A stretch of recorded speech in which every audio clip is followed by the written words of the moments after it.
Welcome to human right news. ముందుగా headlines చూద్దాం. రుణమాఫీ వర్తించిన రైతులకు గుడ్ న్యూస్. వివరాల నమోదుకు యాప్, రేపటి నుంచి సర్వే.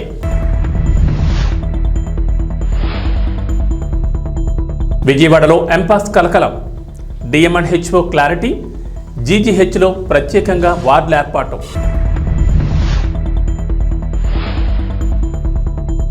హైదరాబాద్ నగరంలో గణేష్ మండపాల ఏర్పాటుకు ముందస్తు చర్యలు. నగర సిపి శ్రీనివాసరెడ్డి వెల్లడి.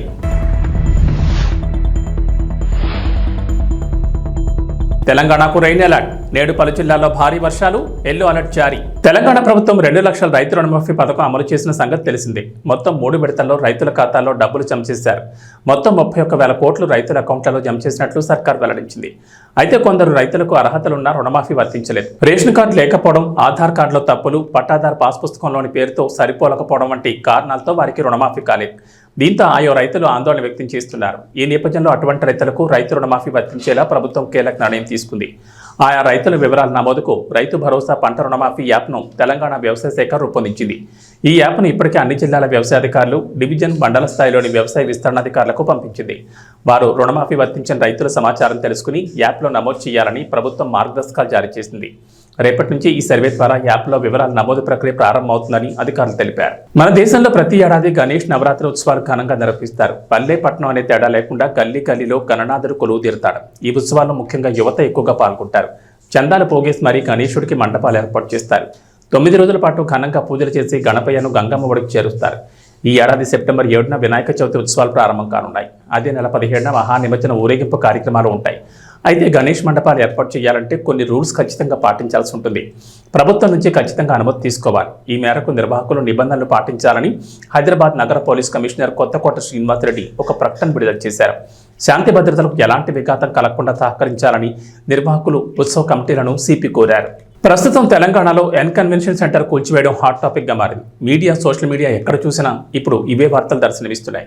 తుమ్మిడికుంట చెరువును ఆక్రమించి అక్కినేని నాగార్జున ఎన్ కన్వెన్షన్ సెంటర్ను నిర్మించారని హైడ్రా అధికారులు కూల్చివేయగా, అయితే ఆ స్థలాన్ని ఆక్రమించలేదని నాగార్జున చెబుతున్నారు. అంతేకాకుండా ఈ విషయం రాజకీయంగా కూడా తీవ్ర సంచలనంగా మారింది. ప్రభుత్వ కార్యాలయాలు, అధికార పార్టీకి చెందిన నేతల నిర్మాణాలు కూడా కూల్చివేస్తారా అంటూ ప్రతిపక్ష పార్టీలు తీవ్ర విమర్శలు గుప్పిస్తున్నారు. ఈ క్రమంలోనే గత 2 రోజులుగా ఎన్ కన్వెన్షన్కు సంబంధించిన ఎన్నో వార్తలు చక్కర్లు కొడుతున్నాయి. ఈ సందర్భంగా ఎన్ కన్వెన్షన్ విషయంలో వస్తున్న వదంతులు నమ్మొద్దంటూ అక్కినేని నాగార్జున అభిమానులు, శ్రేయోభిలాషులకు విజ్ఞప్తి చేశారు. ఎన్ కన్వెన్షన్ కూల్చివేత విషయంలో తాను హైకోర్టు వెలువరించే తీర్పు కట్టుబడి ఉంటానని ఈ సందర్భంగా నాగార్జున తెలిపారు. తీర్పు వెలువడే వరకు ఎలాంటి వదంతులు, అవాస్తవాలు నమ్మొద్దని ట్విట్టర్ వేదికగా విజ్ఞప్తి చేశారు. ఈ మేరకు ట్వీట్ చేసిన నాగార్జున, ప్రియమైన అభిమానులు, శ్రేయోభిలాషులకు ఎన్ కన్వెన్షన్కు సంబంధించి వస్తున్న వార్తల్లో వాస్తవాల కంటే ఊహాగానాలు ఎక్కువగా వినిపిస్తున్నాయి. పట్టాభూమిలోనే కన్వెన్షన్ నిర్మించాం, ఒక్క సెంటు కూడా ఆక్రమించలేదు. తుమ్మిడికుంట చెరువు ఆక్రమణ గురి కాలేదని special court AP land grabbing act 24/2/2014న ఓ ఆర్డర్ SR 3943/2011 ద్వారా జడ్జిమెంట్ ఇచ్చింది. ప్రస్తుతం నిర్మాణం, చట్టబద్ధతపై నిర్ణయాధికారం కోసం హైకోర్టును ఆశ్రయించాం. న్యాయస్థానం తీర్పున కట్టుబడి ఉంటాను, అవాస్తవాలు నమ్మకండి తెలిపారు. ఆంధ్రప్రదేశ్ ప్రభుత్వం కీలక నిర్ణయం తీసుకుంది. యువతకు సంబంధించి సరికొత్త కార్యక్రమాన్ని తీసుకొస్తోంది. రాష్ట్రంలో ఔత్సాహిక పారిశ్రామికవేత్తలుగా ఎదగాలి అనుకునే యువతకు చేయూతనివ్వాలని భావిస్తోంది. రాష్ట్ర ప్రభుత్వం ఎలాంటి వారి కోసం EDP అనే కొత్త కార్యక్రమాన్ని అమలు చేయాలని భావిస్తోంది. ఈ మేరకు ప్రణాళికలు సిద్ధం చేస్తోంది. బీసీ, ఆర్థికంగా వెనుకబడిన తరగతులు, కాపు యువతను ఔత్సాహిక పారిశ్రామికవేత్తలుగా తీర్చిదిద్దే దిశగా ఈ నిర్ణయం తీసుకుంది. ఈ మేరకు ఏపీ ప్రభుత్వం హైదరాబాద్లోని జాతీయ సూక్ష్మ, చిన్న, మధ్యతరహా పరిశ్రమల సంస్థతో ఒప్పందం చేసుకోనుంది. ఈ కార్యక్రమం అమలుకు సంబంధించి ఇప్పటికే ఆ సంస్థతో ఆయా శాఖల అధికారులు చర్చలు కూడా ప్రారంభించారు. అక్కడ నేర్పించే పరిశ్రమల సిలబస్కు అనుగుణంగా 4 లేదా 6 వారాలు శిక్షణ అందిస్తారు. ఈ మేరకు ఒక్కో అభ్యర్థిపై అయ్యే ఖర్చును కేంద్ర, రాష్ట్ర ప్రభుత్వాల నిధుల నుంచి భరించనుంది. అంతేకాదు ఏటా 2,000 మందిని ఔత్సాహిక పారిశ్రామికవేత్తలుగా తీర్చిదిద్దేలా ప్రతిపాదనలు సిద్ధం చేశారు అధికారులు. విజయవాడలో ఎంపాక్స్ అంటూ కలకలం రేపింది. ఈ ప్రచారంపై ఎన్టీఆర్ జిల్లా వైద్య ఆరోగ్య శాఖ అధికారిని సుహాసిని స్పందించారు. ఇప్పటి వరకు జిల్లాలో ఎవరిలోనూ ఎంపాక్స్ లక్షణాలు గుర్తించలేదని, దుష్ప్రచారాన్ని నమ్మొద్దని సూచించారు. ఎంపాక్స్ ప్రచారంపై విజయవాడ ప్రభుత్వ పీడియాట్రిక్స్ HOD అనిల్ కుమార్ కూడా స్పందించారు. ఎవరికి అలాంటి లక్షణాలు లేవన్నారు. అయితే దుబాయ్ నుంచి వచ్చిన కుటుంబంలో ఓ చిన్నారికి ఎంపాక్స్ లక్షణాలు ఉన్నాయని సోషల్ మీడియాలో ప్రచారం జరుగుతోంది. దీంతో ఎన్టీఆర్ జిల్లా DMNHO క్లారిటీ ఇచ్చారు. మరోవైపు మంకీపాక్స్ వార్తలతో అధికారులు అప్రమత్తమయ్యారు. ఒకవేళ ఎంపాక్స్ కేసులు వస్తే యుద్ధ ప్రాతిపదికన చర్యలు చేపట్టేందుకు సిద్ధమయ్యారు. ఈ మేరకు విజయవాడ కొత్త ప్రభుత్వ ఆసుపత్రిలో 6 పడకలు, అత్యాధునిక వైద్య పరికరాలతో ప్రత్యేకంగా వార్డు ఏర్పాటు చేశారు వైద్య ఆరోగ్య శాఖ అధికారులు. ఆరోగ్య శాఖ ఉన్నతాధికారుల ఆదేశాలతో సూపర్ స్పెషాలిటీ బ్లాక్లో వార్డును ఏర్పాటు చేసినట్లు ఆసుపత్రి సూపరింటెండెంట్ డాక్టర్ వెంకటేష్ తెలిపారు.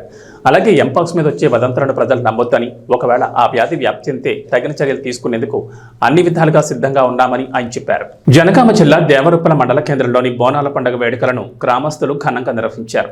ఈ సందర్భంగా యువత, మహిళలు గ్రామాల్లో బోనాలతో ఊరేగింపుగా బయలుదేరారు. డప్పు నృత్యాలతో మహిళలు పెద్ద ఎత్తున బోనాలతో గ్రామాల్లో తిరిగి అమ్మవార్లకు పూజలు నిర్వహించారు. పిల్ల పాపలను చల్లగా చూడాలని, పాడి పంటలు సమృద్ధిగా పండాలని అమ్మవారికి బోనం సమర్పించి మొక్కులు చెల్లించుకున్నారు.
ముఖ్యమంత్రి రేవంత్ రెడ్డి తమ్ముడు తిరుపతి రెడ్డి కొడంగల్లో షాడో ఎమ్మెల్యేగా చలామణి అవుతున్నారని కొడంగల్ నియోజకవర్గానికి చెందిన రైతులు ఆరోపించారు. పచ్చని మా పంట పొలాల్లో ఫార్మా కంపెనీలు స్థాపించాలనే ప్రభుత్వం నిర్ణయాన్ని కొడంగల్ నియోజకవర్గ రైతులు వ్యతిరేకించారు.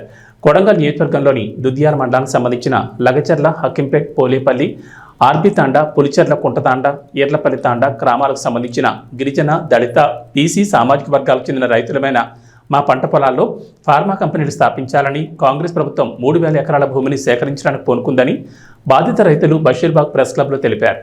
వారసత్వంగా వచ్చిన భూములు మాలో కొందరు కొనుక్కున్న భూములు, అదేవిధంగా గత ప్రభుత్వాలు పేదలకు కేటాయించిన అసైన్డ్ భూములు ఇందులో ఉన్నాయన్నారు. ఇందులో దేన్ని కూడా మేము వదులుకోవడానికి సిద్ధంగా లేమని, మా ప్రాంతంలో చక్కటి వ్యవసాయం జరుగుతుందని పేర్కొన్నారు. ఇలా సంవత్సరం మొత్తం పంటలు పండే మా భూములను ప్రభుత్వం మా నుంచి భూమి తీసుకున్నట్లయితే రేపొద్దున పరిసర ప్రాంతాల్లో నీరు, గాలి, భూమి అన్నీ కలుషితమైపోతాయని ఆందోళన వ్యక్తం చేశారు. తద్వారా మా నివాస ప్రాంతాలను కూడా అక్కడి నుంచి మార్చాల్సిన పరిస్థితులు ఏర్పడతాయన్నారు. ప్రభుత్వానికి, మీడియా మిత్రులకు అక్కింపేట, పూలపల్లి, లగచర్ల, కోడిబండ తాండా, ఈర్లపల్లి తాండా, పులిచెర్లకుంట తాండా ప్రజల తరఫున ముందు నమస్కారాలు తెలియజేస్తున్నాం. మా బాధ ఏంటంటే రేవంత్ రెడ్డి ప్రభుత్వం వచ్చిన తర్వాత మా గ్రామాలు, ఇప్పుడు చెప్పిన గ్రామాల నుంచి 1,500 ఎకరాల భూమి కబ్జా చేయడం కొరకు ఆల్రెడీ నోటీసులు ఇచ్చారు. వికారాబాద్ కలెక్టర్ ద్వారా నోటీసులు ఇవ్వడం జరిగింది. ఫార్మా కంపెనీ మేము పెడతాము అని.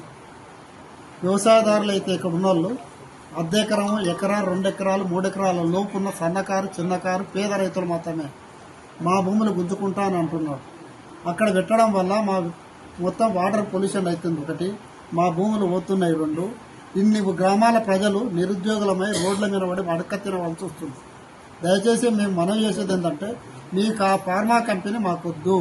మీరు ఎక్కడన్నా ప్రభుత్వ భూమి, అదే కొడంగల్ తాలూకాలో మైలారం దగ్గర 2,000 ఎకరాలు, దుద్యాల, తొగపురం దగ్గర 7,000 ఎకరాలు, మాకు తెలిసిన ఒకడికి ఇంకా తెలియని భూమి చాలా ఉంది. మీరు అక్కడ పెట్టుకోండి, అది ప్రభుత్వ భూమి, అక్కడ ఎలాంటి అబ్జెక్షన్లు లేవు. మౌనవి ఈ భూములు గుంజుకొని నిరుద్యోగులుగా చేసి మీ వ్యవసాయ కూలీలుగా చేసి చేయవద్దని మేము అందరం మనవి. దీనివల్ల మాకు పొల్యూషన్ వస్తుంది, భూములు కోల్పోతాం. దీనికి అన్నిటికన్నా మేలు ఏంటంటే అక్కడ పండించే పంటలు మొత్తం మిల్లెట్లు, మినుములు, శనగలు, జొన్నలు, పచ్చజొన్నలు, కందులు, వరి, ఈ ధాన్యాలు పండించే పంటలు వ్యవసాయ భూములు. బంగారం లాంటి భూములు మేము వదులుకోదలుచుకోలేదు, మేము భూమికి ఇవ్వదలుచుకోలేదు. మీరు పెట్టే కంపెనీ పెట్టుకోండి. అభివృద్ధి పూర్తి చేయాలంటే గవర్నమెంట్ భూమి ఉంది, ప్రభుత్వ భూమిలో ఉండండి, దాన్ని కబ్జా చేసుకోండి, మీరు ఏమైనా చేసుకోండి, అక్కడ కంపెనీలు పెట్టండి. పెట్టరా అది మీ ఇష్టం. అభివృద్ధి పేరు అంటారా? మాకు అభివృద్ధి ఉదాహరణ మేము వ్యతిరేకులం కాము.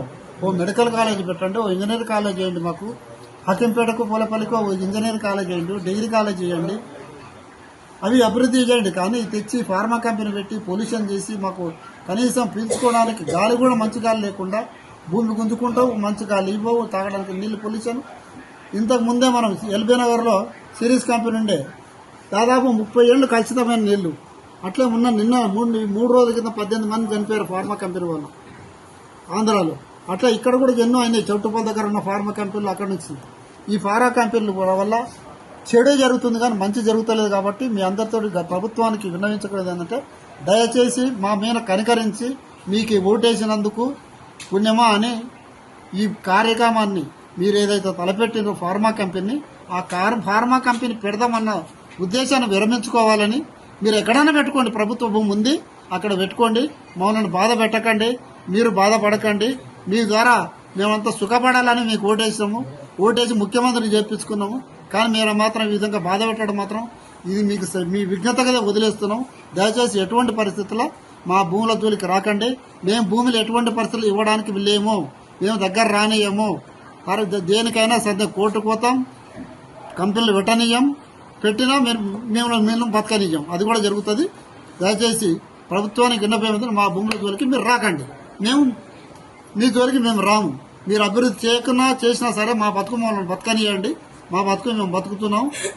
ఎకరం 2 ఎకరాలు చూసుకొని ముసలో నుడి కూడా అంతా దాని మీద ఆధారపడి దాని ఆశతోటి తరతరాలుగా బతుకుతున్న భూమి అది. మీరు దయచేసి కలుషితం చేయవద్దని, మా దగ్గర ఫార్మా కంపెనీ తేవద్దని మీకు పాదాభివందనం చేస్తే ముఖ్యమంత్రి గారికి విన్నవించుకుంటున్నాం. శనివారం కలెక్టర్ కార్యాలయం మీకోసం సమావేశం నందు జిల్లాలోని తహసీల్దార్లు, టీటీలు, సర్వేయర్లు, వివిధ శాఖల రెవెన్యూ అధికారులతో పీజీఆర్ఎస్ ఫిర్యాదులు, స్వచ్ఛ ఆఫీస్ రికార్డ్, కుల ధృవీకరణ పత్రాలు, అసైన్ ల్యాండ్స్, పట్టా ల్యాండ్స్, ఓల్డ్ ల్యాండ్స్, ఖరీఫ్ ధాన్యం కొనుగోళ్లు తదితర అంశాలపై సమీక్ష నిర్వహించారు. ఈ సందర్భంగా జిల్లా joint collector T Rahul Kumar Reddy మాట్లాడుతూ మీకోసం పీజీఆర్ఎస్లో అందిన ఫిర్యాదులను నాణ్యతతో త్వరితగతిన పరిష్కరించారన్నారు. ప్రభుత్వం మీకోసం ఫిర్యాదులపై ప్రత్యేక దృష్టి సారించడం జరిగిందని తెలిపారు. ప్రతి ఫిర్యాదును క్షుణ్ణంగా చదవడం, అర్జీదారుడు ఫిర్యాదును అందజేసే టైం సమయంలో చెప్పే విషయాలను శ్రద్ధగా వినడం చేయాలన్నారు. అవసరమైతే అర్జీదారులను పిలిపించుకుని ఎన్ని రోజుల్లో ఏ విధంగా సమస్యను పరిష్కరించడానికి వీలవుతుందో కూడా తెలియజేయాలన్నారు. స్వచ్ఛ ఆఫీస్ రికార్డ్స్ మెయింటెనెన్స్ బాగా ఉండాలన్నారు. రికార్డు రూముల్లో విద్యుత్ షార్ట్ సర్క్యూట్ జరగకుండా అన్ని విధాల జాగ్రత్తలు తీసుకోవాలని ఆయన సూచించారు. ఇప్పటికే జారీ చేసిన కుల ధృవీకరణ పత్రాలకు సంబంధించి క్షేత్రస్థాయిలో మచ్చుకు కొన్ని పరిశీలించి పూర్తి రికార్డులను సిద్ధం చేసి ఈ నెల 28 లోపుగా సమర్పించారన్నారు. ఏదైనా మార్పులు చేర్పులు ఉంటే సవరణకు జాబితాను పంపాలన్నారు. అసైన్ ల్యాండ్స్, డి నమూనా పట్టా ల్యాండ్స్, ఫ్రీ హోల్డ్ ల్యాండ్స్ గురించి చర్చించారు. జిల్లాలో ప్రభుత్వ భూములను మండలాల వారీగా గుర్తించి నివేదిక సిద్ధం చేయాలని ఆదేశించారు. ఈ సమావేశంలో జిల్లా రెవెన్యూ అధికారి J Udaya Bhaskar Rao, KRRC special deputy collector మరియు Tadepalligudem incharge RDO B Sivanarayana Reddy, Narsapuram RDO M Achyut Ambarish, collectorate land superintendent CH Ravikumar, మండల తహసీల్దార్లు, డీటీలు, సర్వేయర్లు, civil supply, land and registration అధికారులు తదితరులు పాల్గొన్నారు. ఇక్కడ ఏమైనా ఇంక్లూడ్ చేయకుండా ఇంకా ఏమైనా ఉంటే కూడా అది మీ ఆర్ఎస్ఆర్లో ఉంటే అది మీ దృష్టిలో తెలియాలి. ఈ విఆర్ఓస్ ఎవరు మీకు చెప్పుకున్నాం అంటే అది మీకు తప్పవుతుంది. వాళ్ళు ఎట్టి పరిస్థితుల్లో మీరు ఆర్ఎస్ఆర్ వెరిఫై చేసి 22 వెరిఫై చేసి తెలిసిపోతుంది. మ్యాక్సిమం కూడా ఆర్ఎస్ఆర్ ఉన్నవి ఇప్పటికీ 22లో పెట్టుంటారు. 2 days back many minority communities have come and requested for marriage grounds కానీ కమ్యూనిటీ హాల్స్ కానీ ల్యాండ్ లేదని చెప్పేస్తాం డైరెక్ట్గా. అలా కాకుండా అసలు ముందు మన దగ్గర ఉన్న గవర్నమెంట్ ల్యాండ్ ఎంత ఉంది అనేది ప్రతి తహసీల్దార్కి తెలిసి ఉండాలి. మన జిల్లాలో ఇంత ఉందని చెప్పి మనం చెప్పగలిగాం. డెఫినెట్గా this government will look for developmental aspects. So గ్రామ సచివాలయ పరిధిలో, గ్రామ పంచాయతీ పరిధిలో కమ్యూనిటీ ఇన్ఫ్రాస్ట్రక్చర్కి ల్యాండ్స్ ఏమైనా ఉన్నాయని అడుగుతారు. Or for communal purposes like minority burial grounds కానీ కమ్యూనిటీ హాల్స్కి అడుగుతారు ఖచ్చితంగా. సో అప్పుడు మళ్ళీ హడావుడు లేకుండా ఇప్పుడే వెతికి పెట్టుకోండి. ఎన్ని రోజులు పడుతుంది? 1 వీక్ సరిపోతుందా? సో వెనస్డే టు వెనస్డే అంటే 20 నెక్స్ట్ వెనస్డే పెట్టండి. రెవెన్యూ విలేజ్ వారీగా ఏ సర్వే నెంబర్ ఎంత ఎక్స్టెంట్ ఉంది. If it is under encroachment then you have to remove that encroachment. ఏంటి అనేది ఇచ్చున్నారు. మేబీ రీసెంట్ గా ఇచ్చిన fresh assignment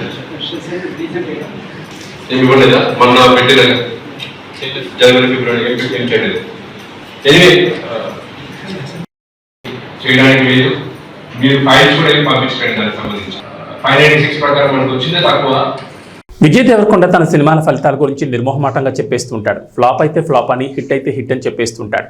dear comrade cinema మిశ్రమ ఫలితం వచ్చినప్పుడు ఒప్పుకున్నాడు. కానీ డియర్ కామ్రేడ్ మంచి చిత్రమే, కానీ తేడా కొట్టిందని, సెకండ్ హాఫ్ని ఇంకాస్త బెటర్గా తీసుంటే బాగుండేది అన్నట్లుగా చెప్పుకొచ్చాడు. డియర్ కామ్రేడ్ మీద వచ్చిన కన్స్ట్రక్టివ్ క్రిటిసిజంను విజయ్ తీసుకున్నాడు. లైగర్ ప్రమోషన్స్లో విజయ్ కాస్త హద్దులు దాటాడు. హైప్ పెంచే క్రమంలో ఇష్టం వచ్చినట్లుగా మాట్లాడాడు. సినిమా మీద నమ్మకంతో కంటే అతి నమ్మకంతో ఉన్నాడు. అందుకే లైగర్ తేడా కొట్టేసింది. బాక్సాఫీస్ వద్ద ఘోర పరాజయంగా లైగర్ నిలిచింది. మామూలుగా అయితే అర్జున్ రెడ్డి సెంటిమెంట్ రిపీట్ అవుతుందని అంతా అనుకున్నారు. ఆగస్టు 25న అర్జున్ రెడ్డి వచ్చి బ్లాక్ బస్టర్ హిట్ అయింది. అదే తేదీన లైగర్ వస్తుంది కాబట్టి అది కూడా బ్లాక్ బస్టర్ అవుతుందని అనుకున్నారు. కానీ తేడా కొట్టేసింది. అర్జున్ రెడ్డి వచ్చి 7 ఏళ్ళు అవుతుందని విజయ్ దేవరకొండ ట్వీట్ వేశాడు. ఫుల్ వర్షన్ను 10th యానివర్సరీకి రిలీజ్ చేద్దామని సందీప్ రెడ్డి వంగాను ట్యాగ్ చేశాడు. సరే చేద్దామంటూ విజయ్కి సందీప్ రెడ్డి రిప్లై ఇచ్చాడు. ఇలా అర్జున్ రెడ్డి మీద అయితే విజయ్ ట్వీట్ చేశాడు. కానీ లైగర్ అనే సినిమా ఒకటి వచ్చిందనే విషయాన్ని విజయ్ మర్చిపోయినట్లుగా కనిపిస్తోంది. ఇక వాతావరణ విషయానికి వస్తే తెలంగాణలో గత కొన్ని రోజులుగా భారీ వర్షాలు కురుస్తున్నాయి. ఎడతెరిపి లేకుండా కురుస్తున్న వర్షాలతో రాష్ట్రంలోని చెరువులు, జలాశయాలు, ప్రాజెక్టులు జలకళను సంతరించుకున్నాయి. అయితే ఇప్పట్లో రాష్ట్రాన్ని వీడేలా కనిపించడం లేదు. తెలంగాణలో నేడు కూడా వర్షాలు కురుస్తాయని హైదరాబాద్ వాతావరణ శాఖ అధికారులు వెల్లడించారు. పలు జిల్లాల్లో భారీ వర్షాలకు ఛాన్స్ ఉందన్నారు. ఉపరితల ద్రోణి, యాక్టివ్గా ఉన్న నైరుతి రుతుపవనాల కారణంగా రాష్ట్రంలో వర్షాలు కురుస్తాయని చెప్పారు. నేటి నుంచి 5 రోజుల పాటు రాష్ట్రంలో వర్షాలకు ఛాన్స్ ఉందని అన్నారు.